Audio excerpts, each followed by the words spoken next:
There are monsters hiding in the Bible. Not metaphorical monsters, not symbolic ones, real ones. At least, that's what the text appears to say.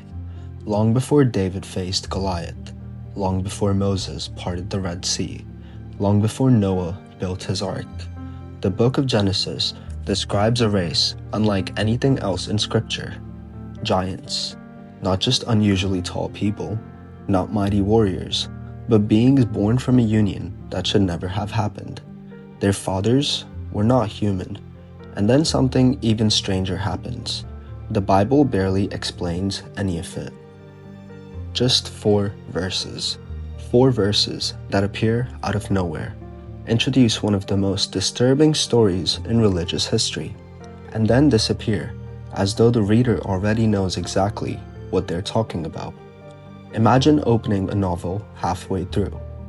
The author casually mentions dragons ruling the kingdom. Everyone in the story acts as if this is perfectly normal, and then the dragons are never mentioned again. That's what reading Genesis chapter 6 feels like. For thousands of years, Jews, Christians, historians, theologians have all argued over the same questions. Who were the mysterious sons of God? Who were the Nephilim? Were they giants? Were they kings? Were they something else entirely? And why, immediately after mentioning them, does God decide to wipe almost every living thing from the earth? Some believe the story explains why the flood happened at all. Others believe it's one of the Bible's oldest myths. Still, others argue that we've misunderstood these verses completely. But there is one fact everyone agrees on. Something is missing. Genesis gives us the headlines. Somewhere, the rest of the story was left behind. And if we want to understand who the Nephilim really were, we have to begin with 4 of the strangest verses ever written. Act 1. The 4 verses that shouldn't exist. The opening chapters of Genesis move with remarkable confidence. God creates light, the sky, the oceans, plants, animals, humanity. Adam and Eve leave Eden. Cain kills Abel. Civilization begins to grow. Everything follows a clear narrative. Every event leads naturally into the next. Then, just before Noah enters the story, the rhythm suddenly breaks. Listen carefully. I quote, "When human beings began to increase in number on the earth, and daughters were born to them, the sons of God saw that the daughters of humans were beautiful, and they married any of them they chose." End of quotes. Already, we have a problem. Who exactly are the sons of God? The text never tells us. No introduction, no explanation, no genealogy, nothing. Genesis simply assumes that you already knew. Then comes the next verse. I quote, "The Nephilim were on the earth in those days, and also afterward, when the sons of God went to the daughters of human and had children by them." End of quotes. That's it. That's the entire introduction to one of the Bible's greatest mysteries. The Hebrew word Nephilim, oddly enough, no one is entirely certain what it means. Many English Bibles translate it as giants, but the Hebrew doesn't literally say giant. Some scholars connect it to a root meaning, to fall, which has led to translations like the fallen ones. Others argue it refers to those who make others fall, violent men, destroyers. Even after centuries of scholarship, the word remains frustratingly elusive, and that's only the beginning. The passage concludes by describing these mysterious beings as the mighty men of old, men of renown, not monsters, not demons, but heroes, famous figures from the ancient past. Genesis presents them almost like names everyone already recognizes, as though the audience hearing this story around the fire 3,000 years ago would nod knowingly and say, "Ah yes, the Nephilim." But today, most people have never heard of them. So let's slow down. There are three characters in this tiny passage: the daughters of men, the sons of God, and the Nephilim. The daughters are easy enough. Human women, no controversy there. The Nephilim are harder, but we'll come back to them. The real mystery is the sons of God. Who are they? If you ask 10 scholars, you may get 12 different answers. But for almost all of Jewish history, the answers seemed obvious. They weren't human. That may surprise modern readers, but ancient audiences often understood the phrase sons of God in a very specific way. Elsewhere in the Hebrew Bible, particularly in the Book of Job, the same phrase refers to heavenly beings assembled before God, not kings, not priests, not especially righteous men, divine beings, members of God's heavenly court. Which means, if Genesis is using the phrase consistently, then something astonishing has just happened. Heaven has crossed into earth, and whatever resulted from that union was never meant to exist. Now pause for a moment. Imagine you're hearing Genesis for the very first time. You've just learned that heavenly beings took human wives, produced mysterious offspring, and those offspring became legendary figures. Naturally, you'd expect the story to continue.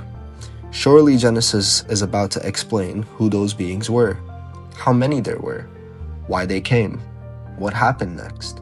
Instead, Genesis changes the subject. Immediately, the very next verses tell us that humanity had become wicked, that violence filled the earth, and that God regretted making mankind. Then comes Noah, then the ark, then the flood. It's almost as if the writer assumes the audience already knows everything that happened in between. Like reading a history book that says, after the Dragon Wars, Rome became an empire, without ever explaining what the Dragon Wars were. It's a gap so obvious that ancient readers themselves began searching for answers because they noticed the same thing we do. Genesis feels incomplete. And for centuries, many believed there was another story, one that filled in everything Genesis left unsaid. But before we open that door, we need to understand something else. The world the Bible was written in wasn't the quiet, isolated world we often imagine. Israel didn't exist in a vacuum. It sat between Egypt, Mesopotamia, Canaan, Assyria, Babylon, and Persia. Every one of those civilizations told stories about divine beings descending from heaven, about gods marrying humans, about ancient heroes who were larger than life. Could Genesis simply be another version of the same myth? Or was it deliberately rewriting those older stories to make an entirely different point? To answer that, we have to leave the Bible for a moment, because hidden for nearly 2,000 years was a book that claimed to know exactly who these mysterious sons of God were. And according to that book, Genesis wasn't the beginning of the story, it was the ending. Act 2. The book that finished Genesis. For centuries, those 4 verses in Genesis frustrated almost everyone who read them. Ancient rabbis debated them. Early Christians debated them. Modern scholars still debate them because Genesis raises enormous questions and then refuses to answer them. But what if, to its earliest readers, those answers already existed? Imagine reading an article today that simply says, "The Titanic struck the iceberg." No explanation, no description, no mention of passengers, no sinking. It only works because everyone already knows the story. Some historians believe Genesis chapter 6 may have worked the same way, not because details were deliberately hidden, but because they were already familiar. And if that's true, where did those missing details survive? In a book almost entirely forgotten, a book that claimed to tell the story Genesis only hinted at, the Book of Enoch, and you've never heard of it, you're not alone. Today, it sits outside almost every Bible. Most Christians have never read it. Many don't even know it exists. And yet, for hundreds of years, it was one of the most influential religious books in the ancient world. Fragments of it were found among the Dead Sea Scrolls. The New Testament itself appears to quote it. Early church fathers read it, discussed it, respected it. Some even considered it scripture. Then, over time, it quietly disappeared from most Christian traditions, not because someone proved it false, not because archaeologists exposed it as forgery, but because, as Christianity gradually defined which books belonged inside the Bible, Enoch remained outside the final canon. Only one major Christian tradition still preserves it as scripture today: the Ethiopian Orthodox Church. For everyone else, it became little more than a historical curiosity. Until modern archaeology brought it back into the conversation, and when people finally read it again, they discovered something extraordinary. It wasn't merely another religious book. It was the missing chapter to Genesis 6, or at least, it claimed to be. Enoch tells us the sons of God had another name, the Watchers, not because they watched over humanity from heaven, but because that was their purpose: to observe, to guide, to remain separate. In Enoch's telling, there were 200 of them, powerful heavenly beings, entrusted with watching the earth. But somewhere, something changed. The story doesn't begin with violence, it begins with desire. The Watchers looked upon human women, and they found them beautiful, not in passing, not with curiosity, but with longing. One angel, in particular, feared what would happen next. His name was Semyaza. According to Enoch, he gathered the others together and said something remarkably human. "I'm afraid that only I will pay the price if we do this." Think about that for a moment. These aren't mindless monsters. They're not portrayed as demons lurking in darkness. They're rational, they hesitate, they understand the consequences, and they simply decide the desire is worth the risk. So they make a pact, an oath. If one falls, they all fall together. The place they chose was Mount Hermon. Today, Mount Hermon rises where modern Syria, Lebanon, and Israel meet. A mountain wrapped in cloud for much of the year, its snow-covered peak dominates the landscape for miles. Ancient people considered mountains sacred, places where heaven and earth seemed to almost touch. According to Enoch, this was where the Watchers descended. Imagine the scene: not winged angels drifting gently through white clouds. Imagine 200 luminous beings stepping out of the heavens onto a lonely mountain. The earth has never seen anything like them, neither has mankind, and from that moment, history changes. The Watchers descend into the valleys below. They take wives, not one, many. Human families suddenly find themselves joined to beings who do not belong to this world. The unions produce children unlike any before them, the Nephilim. Now here's something important. Modern imagination often pictures the Nephilim as simply very tall people, but Enoch describes something much more terrifying. They grow at impossible speed. Their size becomes enormous. Ancient manuscripts describe them in measurements so absurd that some later copyists likely exaggerated the numbers even further. Whether literal, symbolic, or legendary, the message is unmistakable. These are creatures beyond ordinary humanity, and with their growth comes hunger. At first, they consume livestock, then crops, then forest. Eventually, the earth can no longer feed them, so they begin eating something else: people. The Book of Enoch says the giants devoured mankind. Villages disappeared, fields emptied, violence spread across the earth. The very beings meant to protect creation, had instead become its greatest predators. It's difficult to overstate how shocking this would have sounded to an ancient audience. The heroes of old weren't heroes at all. They were monsters. But strangely, the giants themselves are not the greatest villains in Enoch. Their fathers are, because the Watchers did something even more dangerous than producing monstrous children. They shared knowledge. Knowledge humanity was never supposed to possess. And according to Enoch, that may have been the greatest sin of all. One Watcher stands above all the others. His name is Azazel. If Semyaza is remembered as the leader of the rebellion, Azazel becomes its teacher. Enoch claims Azazel taught humanity how to forge swords, knives, spears, armor, the art of making war. Others taught astrology, enchantments, sorcery, the reading of omens, the movement of the stars, the cutting of roots for magical purposes. Even cosmetics are listed among the forbidden teachings.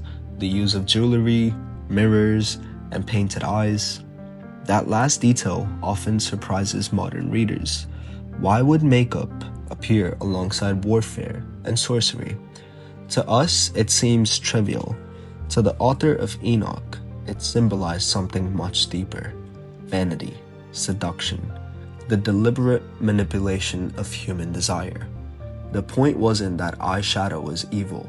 The point was that the Watchers had blurred every boundary: heaven and earth, divine and human, wisdom and power, knowledge without wisdom, power without restraint. And according to Enoch, that corruption spread like a disease. Violence filled the earth. Justice collapsed. Bloodshed became ordinary. Creation itself began to unravel. Then Enoch says something that changes how you read Genesis forever. Remember that verse: the earth was filled with violence. Genesis gives us the result. Enoch gives us the cause. According to its author, the flood wasn't simply punishment for ordinary human wickedness. It was an attempt to undo a cosmic catastrophe, to cleanse creation itself, to erase something that should never have existed. Whether you believe that story literally or view it as ancient mythology, it's impossible to deny its influence. For hundreds of years, this was how many Jews understood Genesis. When they heard the words, "the sons of God came into the daughters of men," they didn't imagine mystery. They imagined the Watchers, Mount Hermon, Semyaza, Azazel, the giants, the corruption of the world, the coming flood. Genesis was only the summary. Enoch was the full story. But here's where things become even more interesting, because not everyone agreed. In fact, some of history's greatest theologians spent centuries trying to explain Genesis without angels, without watchers, without giants born from heaven. The question wasn't simply, is Enoch true? It became something much bigger. Who were the sons of God if they weren't angels? And that debate would reshape biblical interpretation for the next 2,000 years. Act 3. So, who were the sons of God? What do we know with all of that? 200 angels, Mount Hermon, giants, forbidden knowledge, cannibalism, a flood sent to erase a corrupted world. It's an extraordinary story, but there's one problem. Almost none of it appears explicitly in Genesis. The Book of Enoch expands the narrative dramatically. Genesis barely whispers it, which raises the obvious question: were the Watchers the original meaning of Genesis, or did later writers simply build an elaborate mythology around 4 mysterious verses? To answer that, we have to ask what the earliest readers believed. And surprisingly, the evidence points in one direction. For much of ancient Judaism, the angel interpretation wasn't controversial. It was simply the interpretation. The oldest surviving translations of Genesis lean that way. Many Jewish writers before the time of Jesus accepted it. The Book of Jubilees assumes it. The Dead Sea Scrolls preserve Enoch. Even the New Testament contains echoes of it. The short Epistle of Jude quotes the Book of Enoch directly, not paraphrases it, quotes it. It describes angels who abandon their proper dwelling and compares them to the events before the flood. The second epistle of Peter tells a strikingly similar story. Neither book explains the reference. They simply assume readers already understand it. For the earliest Christians, that story was familiar, which means the idea of rebellious angels corrupting the earth wasn't some medieval invention. It already existed in the world Jesus was born into. But history rarely stays still. As Christianity grew, new questions emerged, questions the early church couldn't ignore. If angels are spiritual beings, how can they have children? Didn't Jesus himself say that angels neither marry nor are given in marriage? Could heavenly beings even reproduce? Those questions troubled later theologians, and gradually another explanation emerged. According to this interpretation, the sons of God weren't angels at all. They were human beings, specifically the descendants of Seth. Adam and Eve had 3 named sons in Genesis: Cain, Abel, and Seth. After Cain murders Abel, Seth becomes the ancestor of the righteous line. Meanwhile, Cain's descendants become associated with violence and corruption. Some early Christian thinkers proposed that Genesis 6 simply describes the righteous descendants of Seth marrying the daughters of Cain. In other words, good people intermarrying with wicked ones. The result wasn't giant hybrids. It was moral collapse, human corruption. The story became less about supernatural rebellion and more about ordinary temptation. It's elegant, simple, and it avoids all the uncomfortable questions about angels having children. For over 1,000 years, this became the dominant interpretation across much of Christianity, not because everyone agreed it fit the text perfectly, but because it fit theology more comfortably. Then there's a third theory, one that many modern scholars find persuasive. Perhaps the sons of God weren't angels or Sethites. Perhaps they were kings. Throughout the ancient Near East, rulers routinely described themselves as sons of gods.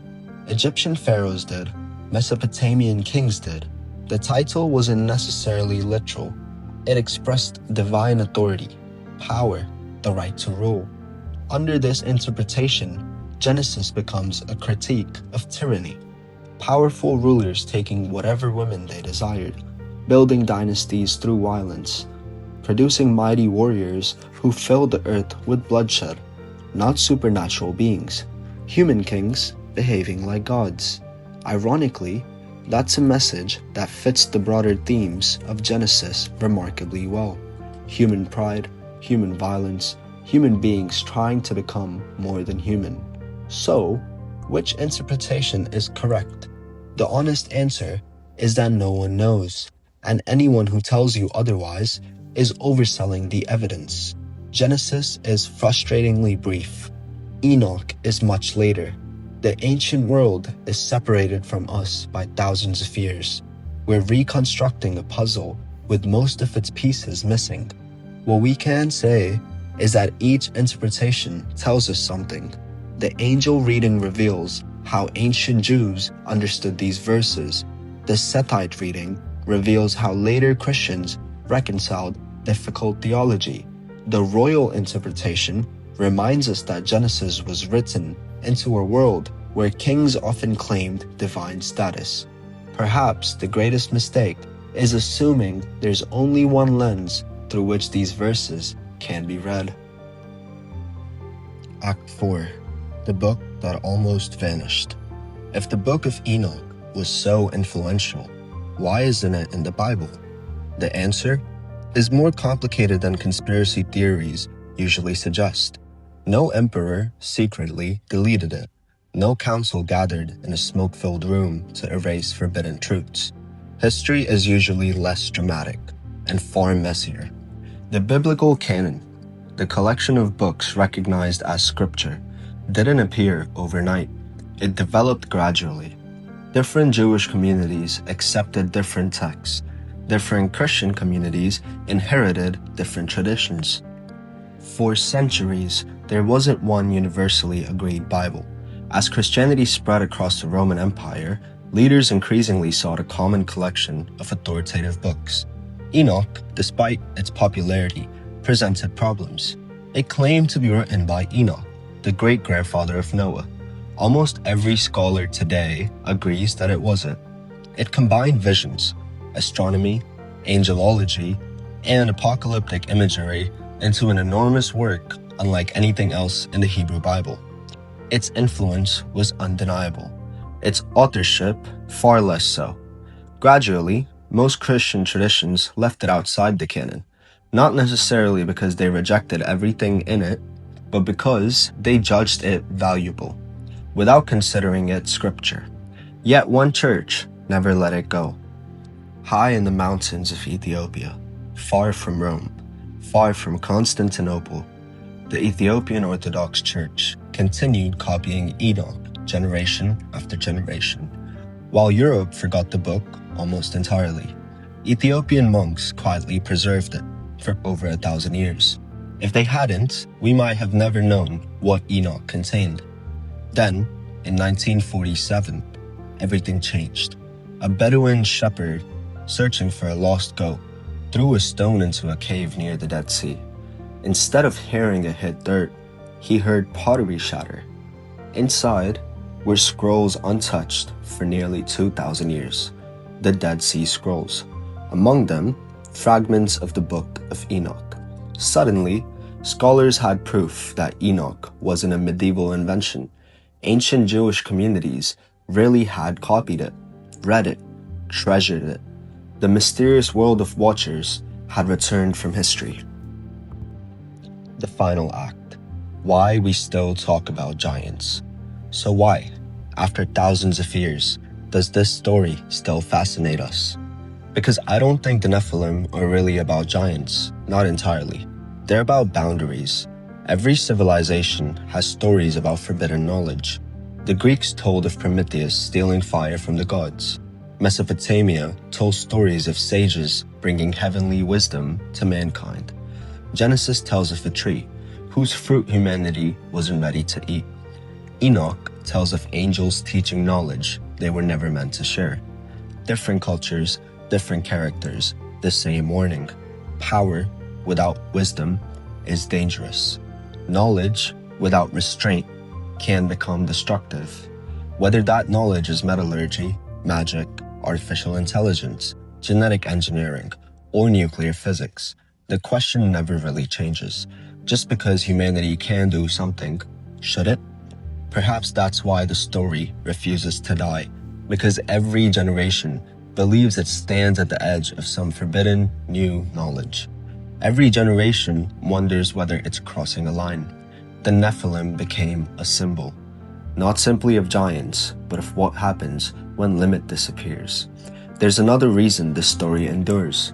The Bible never explains it completely. Mystery has a remarkable ability to survive.